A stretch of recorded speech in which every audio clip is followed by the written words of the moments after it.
साल भपयाइल बनी दीदिया के घर में, हमके घुमा जीजा अपन शहर में।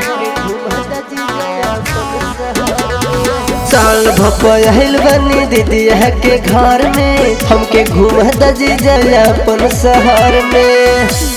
खेले खातिर होले लमोर लाइन लगिला, खेले खातिर होले लमोर लाइन लगिला। होली है जीजा तोहर रंग हाई फाई लगेला, साली संगे रंग लगवाई लगेला। जीजा तोहर रंग हाई फाई लगेला, साली संगे रंग लगवाई लगेला।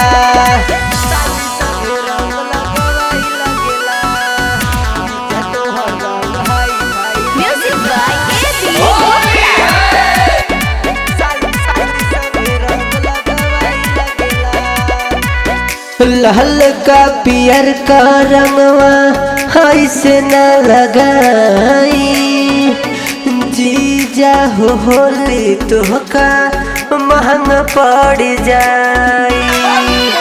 जीजा हो होली तोहका महंगा पड़ जाई। लेके पिचकारी हमरा पीछे जानी आई, आंसू के होली जीजा महंगा पड़ जाई। ललका पियर का कलर ऐसे न लगाई, आंसू की होली जीजा। जीजा तोहर रंगवा मर जाई लगला, जीजा तोहर रंगवा मर जाई लगला। होली है जीजा तोहर रंग हाई फाई लगेला, साली संगे रंग लगवाई लगेला।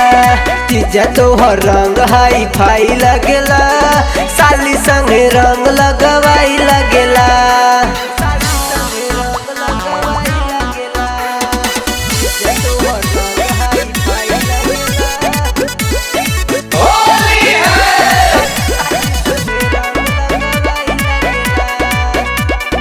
जब जब कहानी तब तब आईनी, भलटी के रंग लेके चोलिया भिगाईनी।